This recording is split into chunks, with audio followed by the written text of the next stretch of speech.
Us for today's episode of Certainty Talks. On this show, we talk about certainty, a topic that feels more important today than ever before, but all in all, always an important topic. We have my good friend and mentor in the Whale Club, Nick Petersen, with us today. Nick is a lifelong student, visionary, and entrepreneur that started and scaled multiple seven-figure businesses, and now he's focused on education through the Certainty Certification Program, a program that I went through. It's been fantastic, and he helps entrepreneurs slow down, construct a solvable problem, and find the most efficient path forward. He's made a huge, massive impact on my life. I'm thrilled to have him here with us today. Now, we do this show because a wise man once asked us, how do we get closer to the things that we want in life without chasing more and more? That person was Dan Nicholson, partner with Nick, Steve, and myself in the Whale Club. And we're here to achieve financial certainty by rigging the game in our favor. If you get value out of today's show, please share this episode right now. That way we can all learn and grow together. You guys are going to hear us speaking a totally different language on this show, and it might cause a little bit of confusion. That's totally okay. We encourage you to keep the loop open. Another phrase I love by Nick. So please write your takeaways in the live chat after you've thought about it. Put your 6-word update in the comments below. The title of today's show is The Process is the Shortcut. Now, you might notice that Steve is not here doing the intro. Steve is out of town. He is on vacation with his family, so I'm taking on the intro again. But anyways, it's great to have you, Nick. Welcome into the show. It's good to see you. Yeah, man, likewise. And that was a great intro. I think you should probably just fire Steve. That was that's the best intro I've heard so far. It's time to step down, Steve. This is what happens. You get off the field, and somebody's going to take your spot. That's how it goes. Indeed, and I'm looking forward to the next however many minutes, because the process is the shortcut. There's so many ways to discuss it, which I think we'll get into, and I encourage anybody listening to just, as you said, keep the loops open. Like there's a million ways to look at the phrase, the process is the shortcut, or another way is like best time to plant a tree was 20 years ago. Mm. You know, so we all hear that one way, and I think over the next hour or so we can give you some different perspectives or lenses from which to think about that quote or that concept. Yeah. Well, start us off with your 6-word update, as we always start every show. 6-word update. The process is still the shortcut. I love it. I love it. Well, we'll expand on that. This concept it hit me like a ton of bricks when you shared it with me probably a year ago. So, I've been waiting to have you kind of articulate this in more depth. So we'll get into that. My 6-word update comes from something that happened to me in the last week or so. And it's a phrase that you taught me about. My 6-word update is don't be a poo flinging monkey, which cracks me up. But let me tell the story of the poo flinging monkeys, right? And I'll do my best to tell it. So they did a study and they had 2 groups of monkeys. And of course, they have a room full of monkeys, and what they do is they bring them a banana. And of course, these monkeys are thrilled because monkeys love bananas. And these monkeys are jumping around, they're excited, they're happy.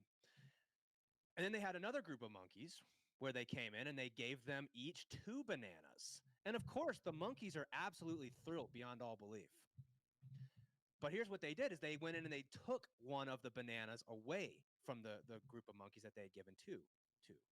And, the question is obviously what happened to these monkeys? Well, they started freaking out, screaming, and flinging their poo everywhere. And, you sort of pointed out to me this story, and like the moral of this story is that both groups of monkeys ended up with one banana, right? The net result was that they both had one banana. So why is it that one group was extremely happy and the other group was flinging their poo everywhere and just pissed, right? And that story hits me so hard because I had a deal in the last 2 weeks I'd been working on for quite a while that sort of just fell apart. It's if you guys have been hearing me talk on this show, you probably heard me talk about the 53-acre parcel that I was working on. And long story short is the deal fell apart. I had to remind myself at the same time I'm getting ready to close in 2 weeks on the biggest deal of my career. It's 18 townhomes here in Denver. And the poo flinging monkey story started to ring in my head because I found myself getting, upset and frustrated that I had lost this deal. But at the end of the day, I've still got this great banana, right? And I thought that I had lost something, but really I never had it in the first place. Right. So the net result was still the same. I'm still in a very good position. But I don't know why I love that poo flinging monkey story because it's so true to human behavior. Yeah, I mean, you told it really well, by the way. So you could just tell it from now on. It's it's difficult. Like I use the poofling and monkey. I think I first picked that up from Nassim Nicholas Taleb uses it as an example, and then I went and found the source and the imagery, right? Mm, Like just the imagery of like being a poofling monkey. right. You're like, oh, that's embarrassing. So maybe I should stop and think if I'm completely misframing this situation. So, because to the outside world, I don't want to look like I'm a poofling monkey in a cage, right? Hmm. So that's I also love that story. And I think the imagery is helpful. I think it helps us like recenter ourselves. Uh, because the question is, after you tell the story, the question is, how many problems like these monkeys that feel like the world is over? How many other problems are you just misframing? Hmm. Like it's a good question to ask. Yeah, you and Dan do that so well. You've got to properly characterize the problem first. Do we really have a problem, or do you still have a banana? Right? What's there to be upset about other than the fact that you thought you were going to have something that just didn't occur? And again, from the outside looking in, you're getting all upset about this, and realistically, like, the net result is still the same. So no, I love that story. And just a little personal anecdote this week, I had to remind myself, don't be a poo flinging monkey, man. You still got the biggest deal of your career. Yeah, it sucks that you lost that deal, but you never had it in the first place. Let's move on. And I think that's a good way to pick up for the topic of today's show, which is that this phrase, the process is the shortcut. And I think your 6 word update was the process is still always the shortcut. Um, so tell us a little bit more about that. I know you have a fantastic little parable that you tell called the tallest tree. So tell us a little bit about the process is the shortcut, and maybe lead in with that story. Yeah, there's a lot to it. There's a lot of, and I'll use like there's a lot of crypto stuff going on right now, where everybody thinks it's like, oh, here's a shortcut. And it's like, well, the shortcut's the process. Diffusion of innovation. It's going to happen the same way it always happens. And so for each thing, whatever it is that you're trying to accomplish, there's some standard process, and you can always use your like unique disposition to get a little wind at your back. Sometimes you get lucky. Like all these things can happen. But I'm just to say that there's a time frame that is appropriate for each thing. Like if you want to write the best book you could possibly write, there's a time frame that's appropriate for that. It's probably not going to be overnight, and it doesn't necessarily have to take 30 years. Right? So we could look at history. We could see that there's an appropriate time preference, and within that time preference, you're gonna have lots of ups and downs. You'll get somebody will give you 3 bananas, take 2 away.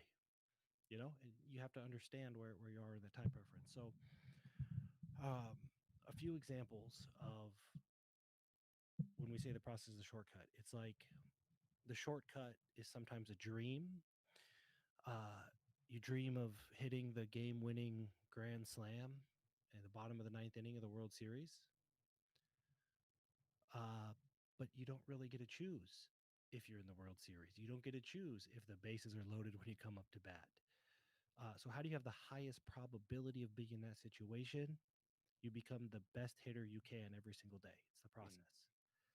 So, when we say process shortcut, we're talking about probabilities. What is the probability that you actually get the thing that you want in the shortest amount of time possible? Same with trying to write a best-selling book. If you say, "Hey, I want to write a best-selling book. I want to write a best-selling book," well, there's so many things outside of your control with best-selling books. Who else is publishing books?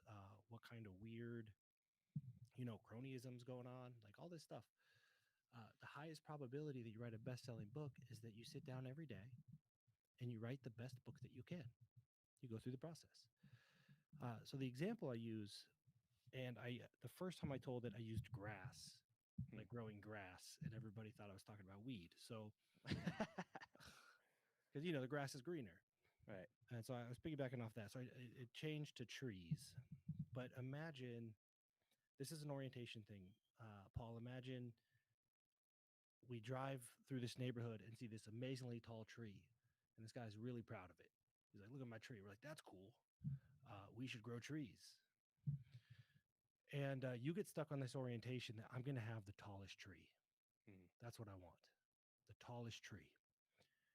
And I go, "Yeah, me too." But I make a little shift and I say, "But I understand that the process is the shortcut. So what I need to do is I need to become really good at growing trees." And so when you think about the process, you think about really good at doing the thing that leads to the outcome. Most people stay stuck on the shortcut or the goal orientation. So the next day, we're going to plant our trees. And I'm going to be like positive, positive emotion because I want to get good at it. I just learned how to the first step in getting good at growing trees. You're next door and you're pissed because you just want a tall tree. Hmm. Okay. So already our behaviors are the same, but the anthropological side, like the way I'm approaching it makes it more likely that I actually end up with a tall tree. And I'll explain why. Because 3 days later, 4 days later, 5 days later, every day I'm winning because I'm learning how to grow trees. Every day you're pissed off because you don't have the tallest tree yet. Yeah. Um, you may go through magazines, look for shortcuts, maybe some, I don't know, special kind of fertilizer or seed or whatever. And I'm just doing the things that you need to do to grow a tree. And I'm very happy with it. After a couple months, I'm still getting to do what I do every day.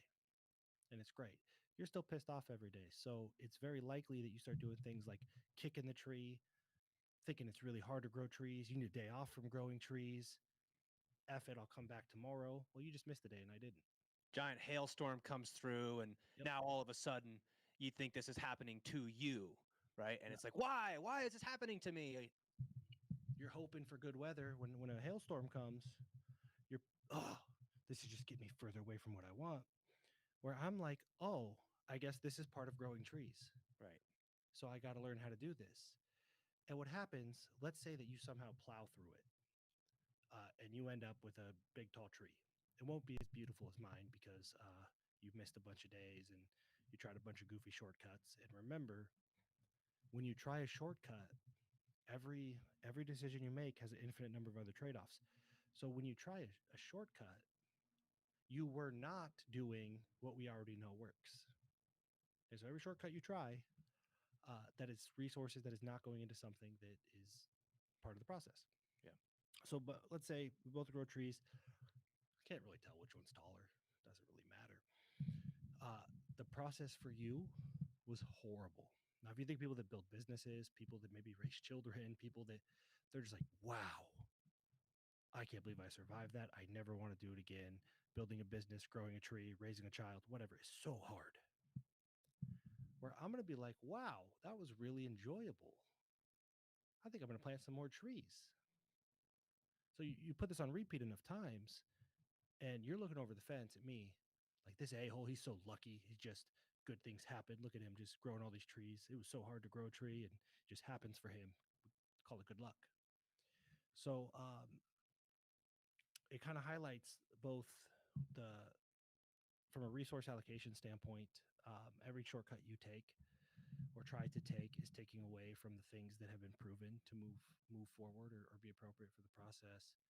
Uh, but also the mental side, the anthropological, in that if you're always looking for shortcuts, you're going to look up and people that are following the process are going to pass you. And for some reason, our brain does not go, oh, yes, that makes sense because they followed the process. Because we've told our brains the process takes too long. That's not feasible. It'll never work. I don't got time for that. But you take all these shortcuts, diet, nutrition is a big one. And the people that are doing it the slow, boring way that nobody has time for, they start passing everybody else. And for whatever reason, our brain, the only way it can process it is, wow, they must be lucky. Mm. Because they're not faster than us. They took the slow route, so they must be lucky. And we see this out the tortoise and the hare. There's a gazillion different examples. Uh, but that's the other thing I'll add. I'll just tie this back in really quick. Is like raising a child, growing a tree, losing weight, building muscle, building a business, depending on the industry as well. A new technology that's not regulated versus something that is a little bit later on the adoption curve. These all have timelines that are appropriate. So we have to like adjust our expectations. It's really an expectation management thing. Um, so if it's going to take 40 years to grow a tree, and we know that, then trying to find a shortcut after a week doesn't make any sense. That's just poor. That you just don't know what you're getting into. Same with, hey, I want to lose some body fat or build some muscle. Well, those things also take time. So we have to measure our progress on an appropriate timeline, and that is informed by the historical data of the thing that we're trying to accomplish. Well, Yeah, but Nick, I want results. Like I don't want to wait. yeah. Right. That's what I'm curious to get your perspective on what drives people towards more of like what I'm hearing you say is more of like an outcome based approach. I just want this outcome. I just want this tall tree. I just want to, be a successful real estate investor. Right. Okay. What contributes to that type of focus versus someone enjoying the process of becoming that particular thing? Oh, so many things. One, and it gets worse and worse, in my opinion, because social media, um, TV shows, all media, it is all designed to trigger dopamine, right? And Andrew Huberman says dopamine without effort will destroy a person. So, from an evolutionary standpoint, we should get dopamine in exchange for effort. Like, we had to work really hard to go hunt and kill our food, and then like, yes, I get to enjoy it. Um, so as we grow up, the more opportunities we have to get dopamine without effort, the more we believe that dopamine should be acquired without effort. That's what we've been taught. Because you're saying, okay, so I could do all this work and then maybe I'll be happy, or I can just go play the slot machine and maybe I'll win for doing nothing, or even just the bells and whistles give me dopamine. So there's a need, or there's a pursuit of as much dopamine as possible with as little effort as possible. Mm-hmm. And that leads to just this idea that I want it and I want it now, which I get. I also want those things and I also want them now. We got to call that like the J.G. Wentworth bias. It's my Yeah, money and I want it now. you're gonna have to trademark that one. There you go. But yeah, like I want it now. Cool, I get it. But that's not gonna happen. Now, unfortunately, we want it so bad that there are always marketers. There's always somebody willing to tell us we can have it. Mm-hmm. So it's really hard to listen to the people. You think of Warren Buffett; he's been saying the same thing for like 100 years now. You know, um, and still people are like, oh yeah, that worked for him, but the world's different now. No, fundamentally it's the same. Uh, have a macro belief, believe in something. I'm not going to tell you what to believe in, but believe in something and compound it over time. Mm-hmm. But it's that over time piece that nobody wants to listen to. Yeah. Because you see it in, just as proof, you see it in entrepreneurs do it all the time. All the time. They do something and it works. A rational human would say, cool, this got me closer to what I want. I should do more of it. The entrepreneur brain, which is already ADD, goes, whoa, that works. Cool. I wonder if something new will work. Mm-hmm. Right? That's the need for dope. It's new, creates a lot of dopamine. Yeah. So you'll see business owners abandon incredible product strategies, ad campaigns. And it's kind of like, why are you doing that? because our brain tells us new is Yeah. better. Well, when you introduced me to the concept of the barbell, which we talk about a lot on this show, and the idea of like, and I've said this many times that I want a boring business. Mhm. Why? Because I have to recognize I still want that dopamine of new.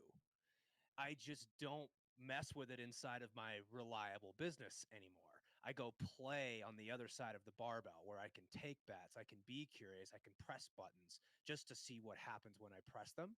But you can't do that without the reliable, boring business. And so that's the curse of the entrepreneur, right?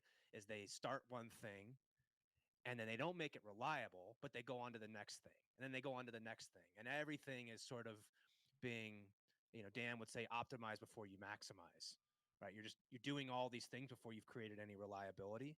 And then you start making it even more unreliable by pressing buttons inside of your business. Well, reliability is, from a system reliability standpoint, it is the probability that you get the outcome that you expect. Okay. When you get the outcome that you expect, you expected it.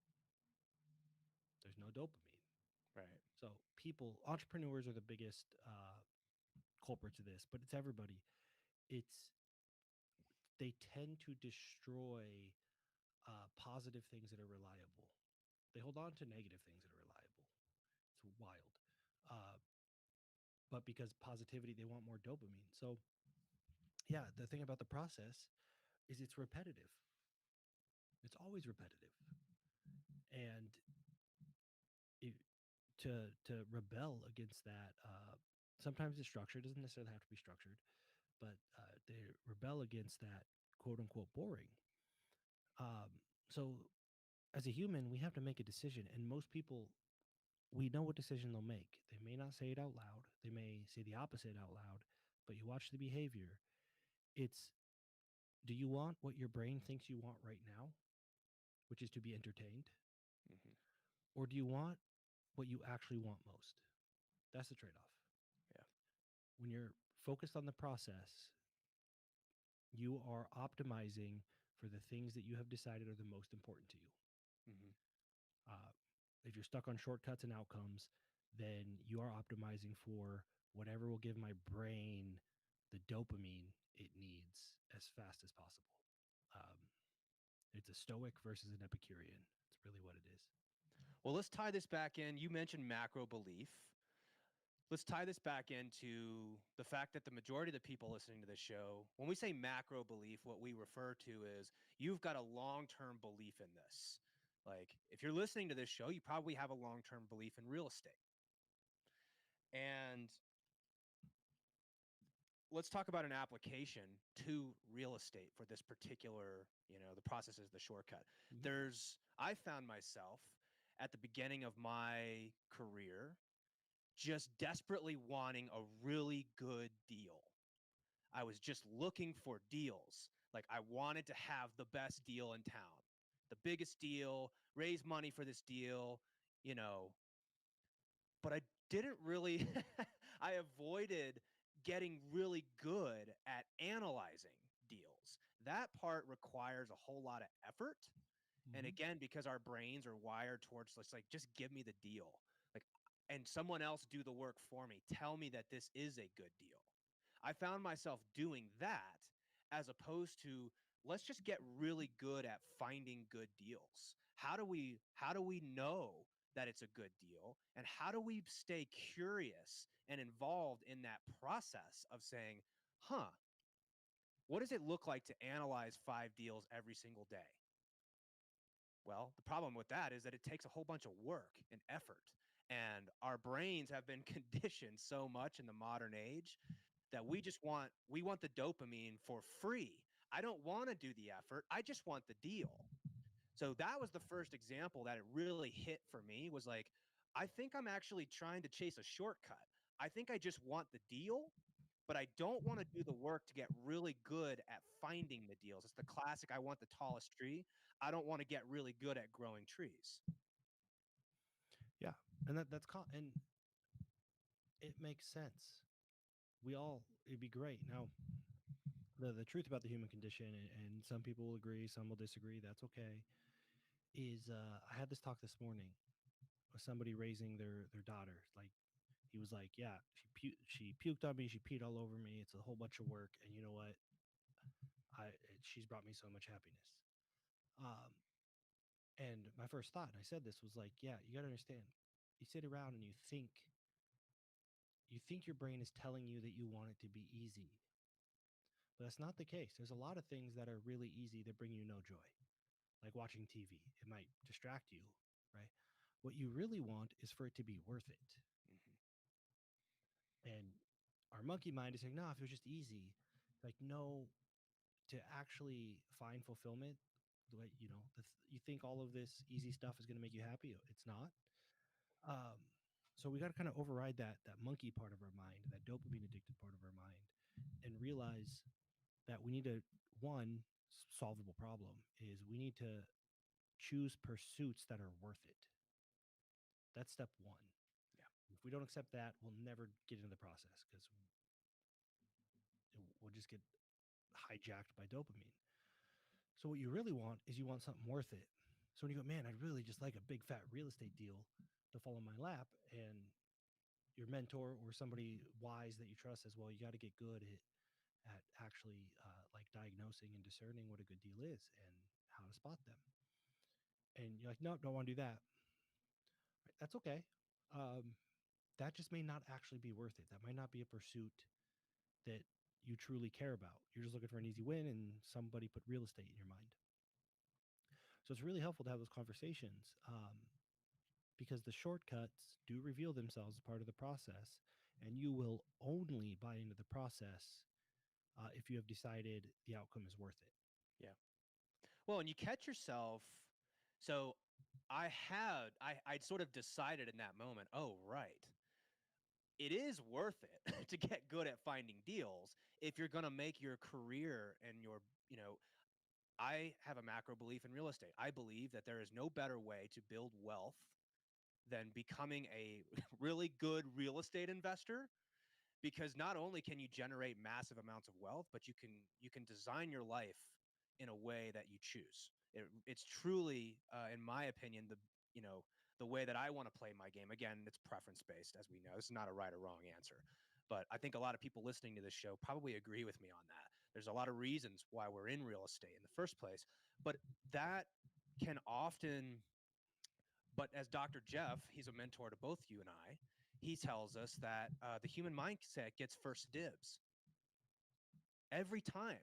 That monkey brain is going to get first dibs. Your dopamine is going to get first dibs, meaning your brain is going to tell you, I just want it to be easy. Mhm. But what does Huberman say? Dopamine without effort can completely wreck a person. And right, I think we all understand that by our addiction to our phones, which is just a dopamine, projector, right? We want those dopamine hits. Why? Not because we don't know it's better to put our phone down and go engage in real life, but because our human monkey brain is addicted to it, right? So these are sort of like, it's like the dichotomy of what's at work here. You've got the human brain, and then you've got, well, but this is a worthwhile pursuit. And so instead of me just chasing, just give me the deal, tell me if this is a good deal, I don't really want to do the work, doesn't necessarily mean it's not worthwhile doing. It just means you've got both sides of your brain kind of pulling at you, and you've got to reconcile with that. Yeah, it means you got to sit down and you got to decide if it's worth doing. For sure. That's you just so much of this stuff, real estate, any domain, so much of it is just sitting down and recognizing, huh, I say I want this, but I'm acting this way. Which Right. one is true?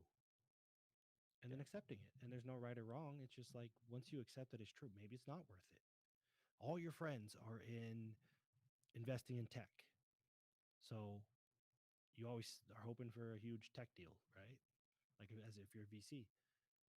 And you may have a conversation, go, yeah, I say I do because that's what all my friends say, but I really don't. Cool. Then like now you can actually go play your game. Yeah. Um, in real estate, maybe same thing. It's you go, yeah, this is actually worth it. Like cool. As soon as you have that conversation, you can then reorient yourself. We just need to have kind of a North Star. so that we can go, huh, is this my monkey brain? Oh, yeah, it is. Okay. Right. And then override it.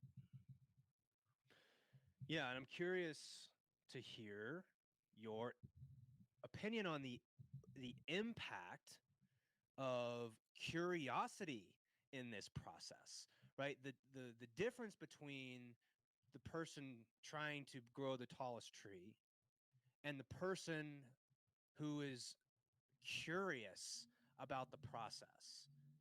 What shift does that make, like, in your brain to be curious about something, and how does that impact, like, the shortcut in this case? Oh, I think you know me well enough. Curiosity is everything. It is everything. For now, there's a book, I can't remember what it's called. Genetically, people are different. It's like 90% are what he calls farmers, 90% are hunters. Farmers generally, uh, that's most of the population. They're very good at just doing their job. Hunters are the ones that go out into the wild and figure out how to feed everybody. You know, and they so that tends to be the entrepreneurs. The entrepreneur spirits tend to have their genetics are a little bit different.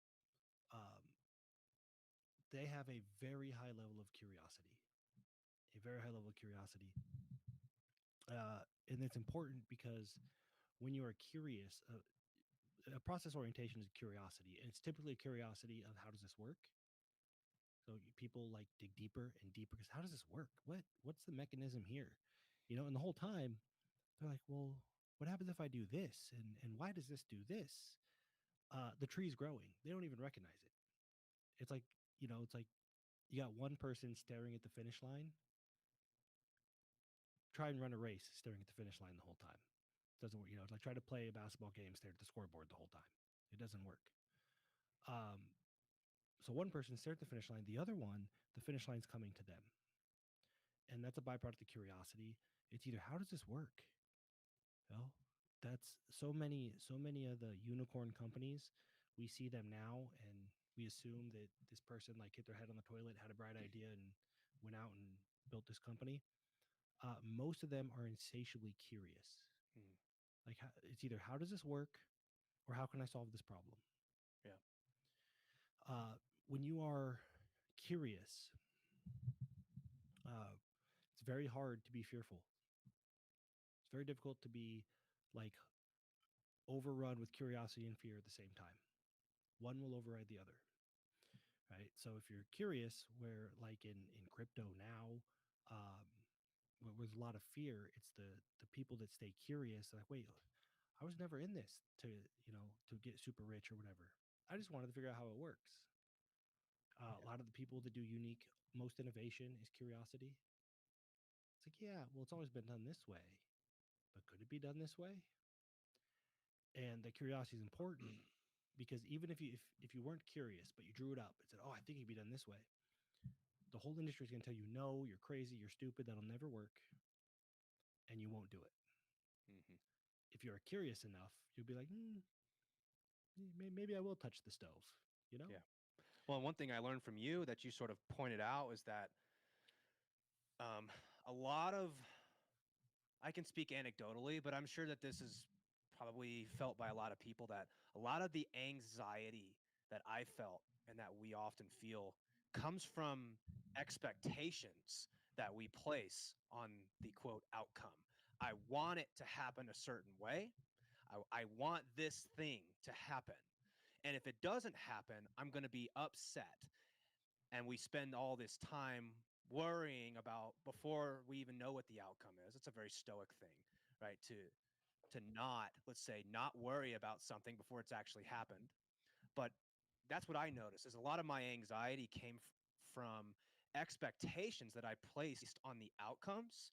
And when I learned to sort of replace my anxiety with curiosity, like, hey, we just lost this big giant deal in the last 2 weeks. Wow, interesting. Mm-hmm. I wonder why. I wonder what I could have done differently. How can I improve? Right? Don't be a poof flinging monkey, essentially, right? How do you remain curious through the process? And I don't necessarily want to say like detached from the outcome, but maybe I mean detached from the outcome. Like the outcome is what it is. The process is all we can actually control. Yeah, for most, look, if anybody that's listening has been through profit priority, solvable problem, there's two or three things in your life that are the most important. Now, there's this thing called entropy. And all that means is if you build a perfect sandcastle, right, and then you step away and the wind blows and the water comes, it's not like the world's out to get you. Why doesn't the world want me to have a sandcastle? It's because that sand can take an infinite number of shapes, and the universe doesn't care what shape it takes. You care what shape it takes, so it's up to you to maintain it and like foster it, right? So there's a lot of like, oh, this didn't go my way. Why is the universe against me? It's not, it's just indifferent. You're the one that has the expectation, so you're the one that has to go through the process of building and maintaining it. Mhm, Otherwise, it'll take some other shape, and it's not you versus the world. It's the one shape that you want versus the infinite other random shapes it could take. mhm. And so what that means is that there's really only two or three things in your life at any given time, and they could change. And you can accomplish one and move on to the next and then add more. That's the solvable problem. There's only a few things that as a human you can actually have control over shaping, which is the your profit priorities. Like so many things are going to take so many shapes that you have no control over. So it's like, okay, you want to pay for your kids' college, you want to retire by the time you're 45, and you want to have a second beach house. If those are the three most important things to you, we can work the process and get closer and closer to those things until we get them. But everything in between is going to take some shape that we can't even conceive of right now. And what you're talking about is a scientific versus a dogmatic orientation. And I'll just share real quick the scientific orientation is an orientation toward the process. Science. Now, scientists are humans, so they still make mistakes. But the process of science, most things we call goals are actually like a hypothesis. I'm pretty sure if I do these things, this will happen. What a good scientist does, the process of science, is then testing the hypothesis, and everything that happens is new information. Yeah. And so the scientific orientation says, look, I have to control the process, I have to isolate the variables, and there are actually an infinite number of ways this could turn out. There's a lot of different ways this could turn out, and they're all acceptable. When we do that, we learn. Like you said, instead of going, oh no, the world's over, you say, huh, what can I learn from that? Because it's all a science experiment. Yeah. What can I learn from that? The dogmatic orientation decides ahead of time there's only one acceptable outcome. This deal has to go through. That's the only acceptable outcome. They tend not to pay attention to the process because they're so stuck on the goal. And then when it doesn't happen, one, they're almost guaranteed to be disappointed. Whereas the process, from an orientation of being process driven, all these things are acceptable. I'll learn all kinds of stuff I didn't even know about. The goal driven orientation is only this one thing is acceptable. Even if all these other things reveal themselves that are better, I'll be pissed because only this one thing is acceptable. And what happens inevitably, because the world can take so many shapes so randomly, um, is you're setting yourself for disappointment. And more importantly, which you just alluded to, you rob yourself of all of the learning that would have come from a process orientation. Mm. Oh, that didn't work. You might be F those guys, or, you start blaming people, and um, you don't actually examine the process because the process was never the focus to begin with. It was always about Right. the outcome. So there's just a dogmatic orientation. And I can tell you, if you're listening, or anybody's listening, the way to tell if you live in a dogmatic orientation, because it's a question we often get, if you are angry often that reality is not meeting your expectation, Mm. then you are probably living in a dogmatic orientation. And I would strongly consider uh, trying to adopt more of a process or a scientific orientation. Yeah. So, how does this change, or should this new information, so investor frame, right? Knowing what I know now and the conversation you and I just had, how does this change the way we set goals? That's a good question. I don't love goals. I really don't. I don't love goals because oftentimes we're aiming for something because it's new, right? Like I want to be 120 pounds. Like, okay, when's the last time you were 120 pounds? Well, it's been like 30 years. Okay, so you don't have no idea what it's like to be 120 pounds. So you're picking a completely arbitrary thing and assuming it's going to make you happy. I want to have $1 million in the bank. When's the last time I had $1 million in the bank? Well, Yeah. never. Right. So you're forecasting what it's going to be like. You have no idea. Yeah. And so For real estate investors, it's things like I want to get 20 more doors this year. I want to close on 3 development deals. These are goals that I found myself sort of making, and it's like, okay, so how many doors do you have now? 4. yeah. It's So like, oh, get five. right. So you want to 5x the number of doors you have this year, or whatever. And to your point, those goals, there's no evidence necessarily to support that that's exactly how reality is going to show up. There's no, to go back to the tree example, you can't predict when it's going to hail. You can't predict how long winter is going to be. You can't predict a lot of things, right? So instead of specifically saying this is the dogmatic approach, right? To say this is the specific outcome that I desire, and by God, like if it doesn't happen, I'm going to be upset. Well, here's the problem with that. Sometimes you're right. Sometimes you get that outcome. You know Yeah. what I'm saying? And it's sort of like a little misleading. It's not like saying that setting that type of goal, narrowly focusing on it, can't produce the outcome that you're desiring. It's just like saying that may not be the best way to approach the problem. Yeah. It may be like, so let's say you want to add 20 doors and an opportunity comes up 3 months later and the dude has 20 doors to sell. Okay. And you take it on and you're miserable. You have no idea if it was the sixth door, the seventh door, the eighth door, the ninth door, or like where did the returns become diminished for you? You don't know. If you had gone through the process and been curious, you would go, having 10 was really nice, but that 11th and 12th, because I had to add these resources and bandwidth, yeah, even though I make a little bit more, my quality of life tanked significantly. So the problem with this super myopic goal setting is we're guessing what it's going to be like over there. We leap over there and we have no idea if there is somewhere between where we're at and where we've gone, or if that would actually make us a lot happier or be a lot more fruitful.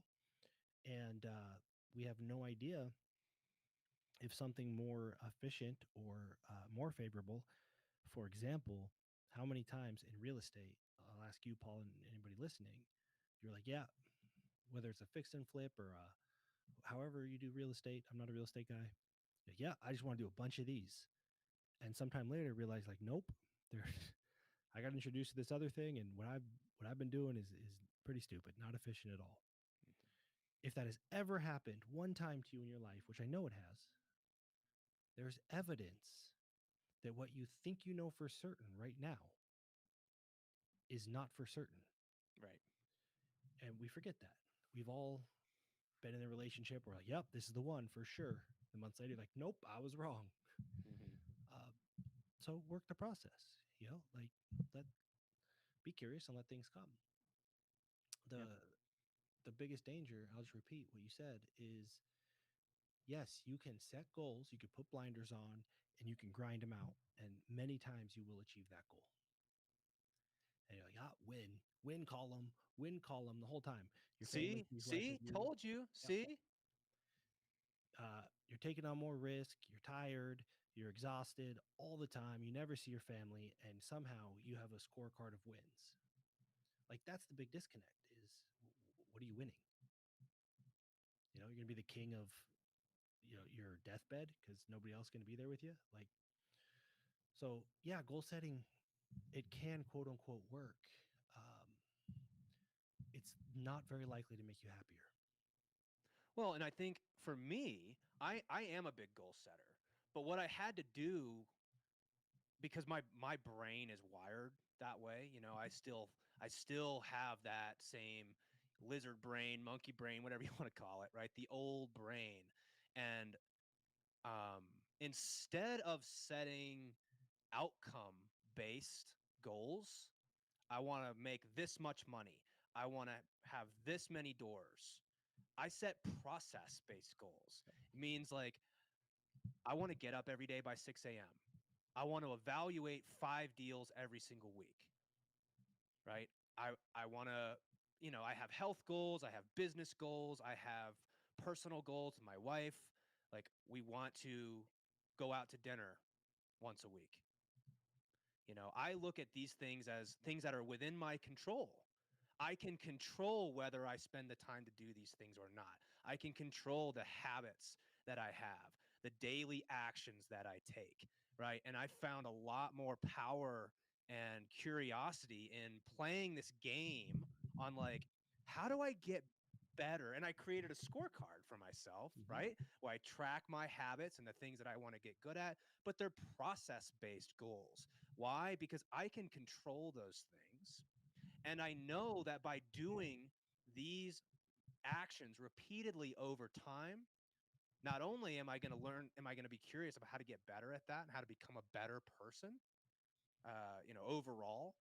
Um, but I also know that these habits, if stacked up for a long enough time, give me the best opportunity to create the outcomes that I so desire. But I'm also not going to, as we like to say, name the puppy on what the outcome has to be.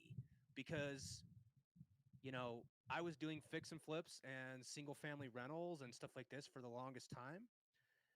And now I'm closing on an $8 million townhouse, 18-unit townhouse development project. I would not have even seen that opportunity had I been so focused on the path and the goals that I had originally set. So my take on this is that if you're a goal-oriented person, that's totally fine. Play your game. All that we're suggesting is you might want to consider not trying to grow the tallest tree, but get good at growing trees. And what are the habits and the things that you need to stack up on a daily, weekly, monthly, yearly basis? The habits that you know are going to help you do that. And be curious about the process and not focused on the outcomes, because most of the time the outcomes will take care of themselves because the process is the shortcut. Still Still. is. Yeah. So I'll just kind of piggyback off that. There's a big reason, and nobody likes this. I apologize ahead of time. There's a big reason why this is really hard for goal oriented people, because I agree with you. Um, the real goal is to modify your own behavior Mhm. to become better at attracting the things that you want or developing the things that you want. But that requires looking in the mirror and judging your own behavior, which nobody wants to do. So if you think, hey, I'm really goal oriented, just like Paul, you just said, I'm goal oriented. It's like, okay, and I'm willing to work, okay, and I really want things I want, okay. Can you shift your goals to your own behavior? And people are like, because at some level they don't want to measure that. So yeah, achieving your goals is a byproduct of your behavior. Mhm. Like getting good things out of life, or there's always luck. Um, Luck is real, randomness is real, but you have a higher probability of having good luck if you are measuring your own behavior. So Dr. Jeff Spencer told me this years ago. The champion scorecard. Now, Dr. Jeff is number one, probably the best performance and mindset coach on the planet. He was the mindset coach and performance coach for all 9 Tour de France victories. He travels with U2, et cetera, et cetera. The most important measure for if you want a goal, you want to have a scorecard. How well did I adapt to the day? Which is a version of something unexpected happened. Did I adapt to it well? Did I see a new opportunity, or did I completely miss that opportunity? Or did, somebody called me unexpectedly and it threw me off and I couldn't get anything done?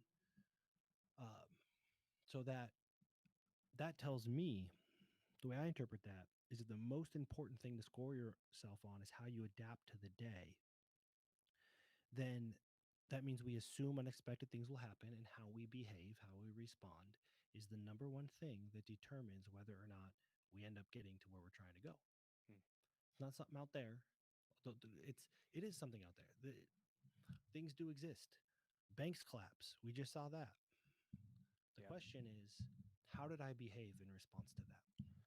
Yeah, and it just goes back to the idea of, your expectations versus reality.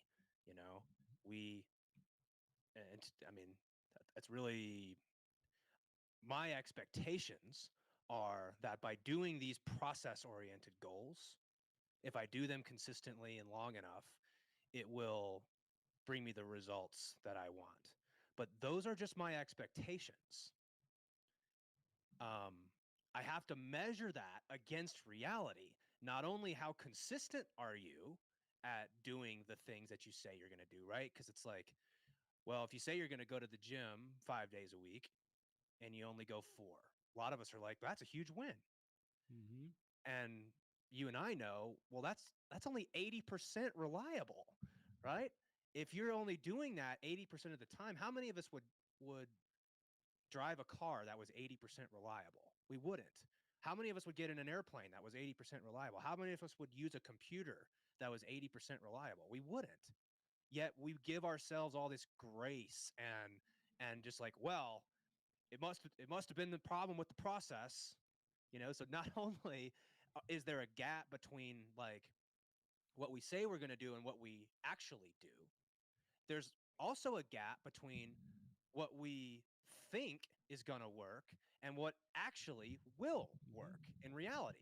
So these are, so I resonate with that very deeply, because you constantly have to ask yourself, um, how well am I adjusting to the day, to the actual reality of what's going on in the world?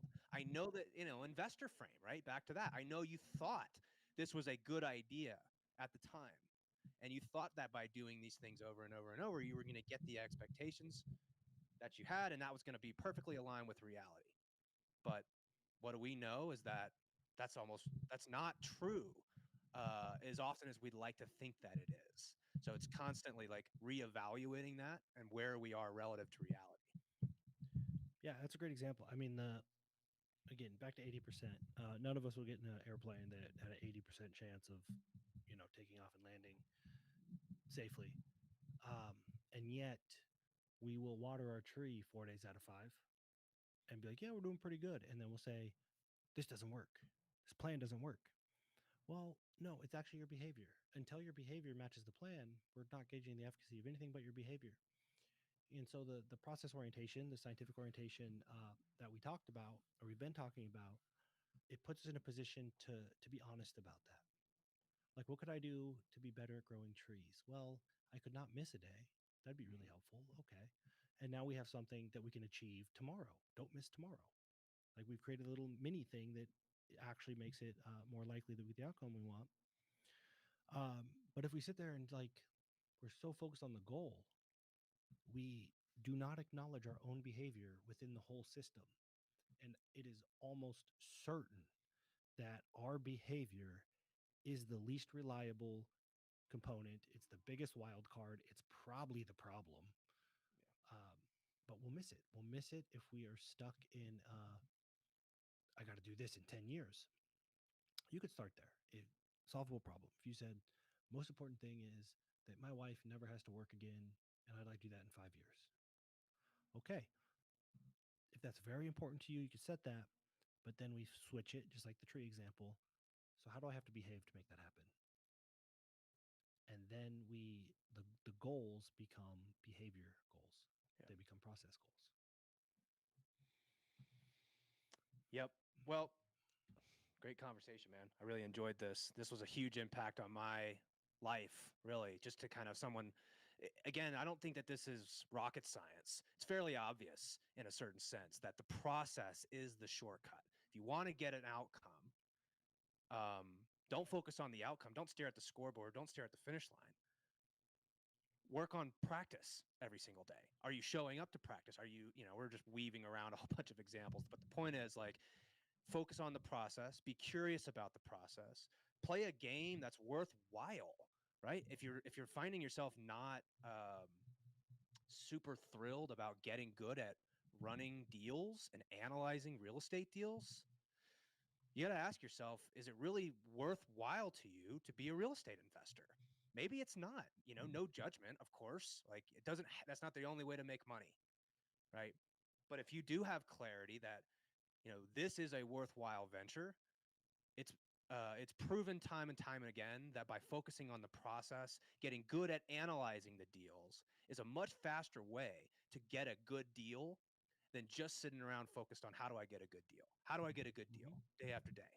Right? Go through the process. That is the shortcut. Thank you so much, Nick, for joining me today. Where can people learn more about you and all the cool things that you're doing? Where's the Yeah. best way to find out more about that? Uh, I'm a process guy, so I don't have an outcome in mind. But I'll tell you. So typically, when people ask, I just say whatever's most interesting to me at the time. Go check out Whale Club because Paul's doing some cool stuff. I assume you already know about it if you're watching this.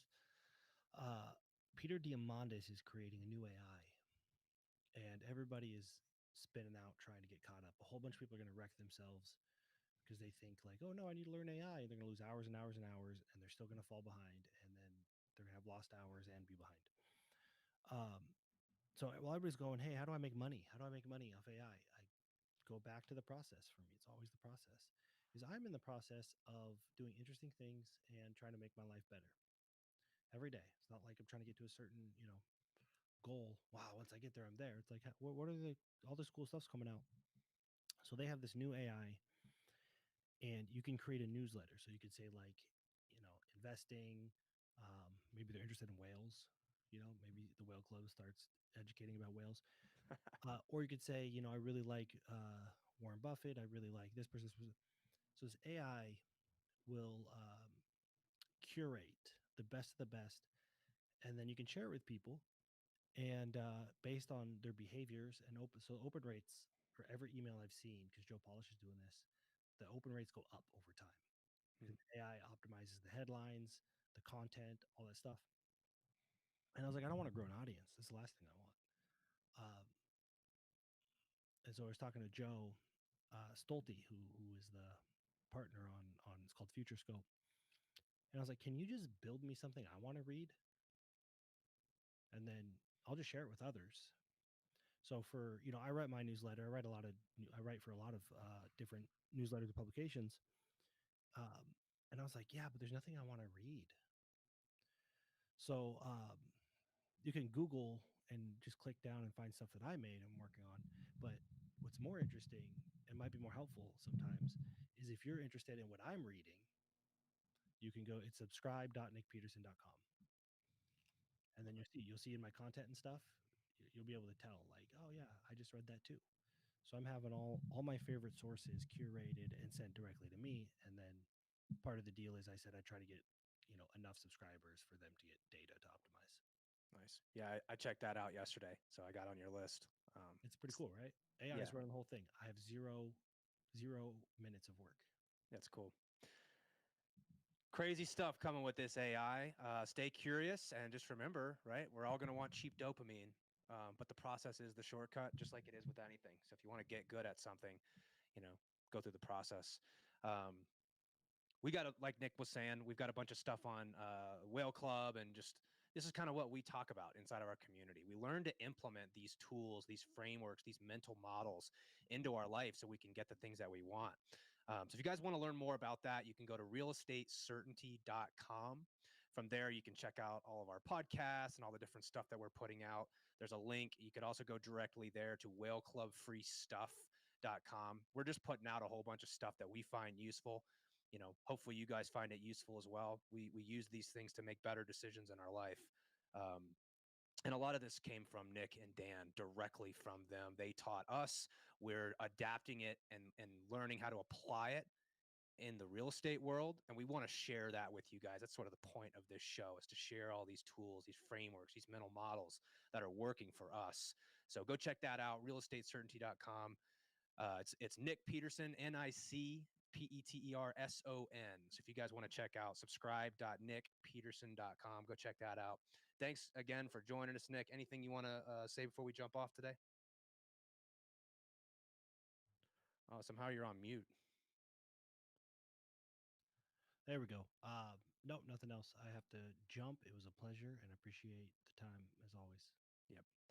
Thanks, everybody. Appreciate you guys tuning in, and we'll see you guys on the next episode.